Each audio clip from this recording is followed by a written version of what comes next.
దానికి ప్రధానమైన కారణం Mrinal Shah versus state of Bihar కేసులో చెప్పినట్టే ఆర్టికల్ 21 రైట్ టు లైఫ్లో compensation is a part of right to life అనమాట. అంటే అతని జీవించే హక్కు, డిగ్నిటీ కనుక తీసేస్తే కనుక, స్వేచ్ఛగా జీవించే హక్కు తీసేస్తే దానికి ఖచ్చితంగా పరిహారం చెల్లించాలి.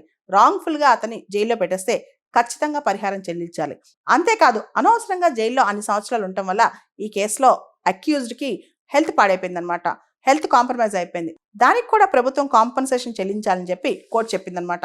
జనరల్గా right to lead a life with dignity అంటే గౌరవంగా బతకడం అనేది ప్రతి ఒక్క వ్యక్తి యొక్క హక్కు.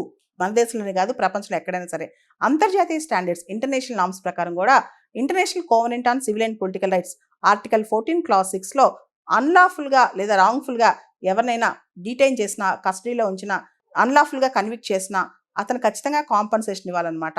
యూకే, అమెరికా, కెనడా ఇలా చాలా దేశాలు ఇలా కాంపన్సేషన్ సంబంధించిన లాస్ కలిగి ఉన్నాయి. అంటే ఎవరికైతే అక్రమంగా జైల్లో ఉంచారో, చాలా సంవత్సరాల పాటు ఉంచారో వాళ్ళకి ఖచ్చితంగా పరిహారం చెల్లించాలని చెప్పి అమెరికాలో, యూకేలో, కెనడాలో చట్టాలు ఉన్నాయన్నమాట.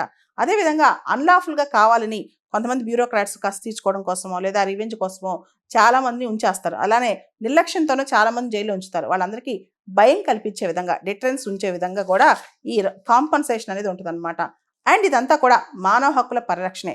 ఒక వ్యక్తిని తన యొక్క ఫ్యామిలీ నుంచి, ఊరు నుంచి, సమాజం నుంచి, తన యొక్క ఇండివిజువల్ ఐడెంటిటీ నుంచి, అంతేకాదు ఎకనమిక్ ఇష్యూస్ అంటే అతను చేసే వ్యాపారం కానీ, పని కానీ వాటన్నిటిని తీసేసి తప్పుగా ఒక వ్యక్తిని ఇన్కార్సినేట్ అంటే జైల్లో పెట్టేస్తే కొన్ని సంవత్సరాల పాటు నిజంగా అంతకంటే దారుణమైన మానవ హక్కుల ఉల్లంఘన అనేది ఉంటుందా?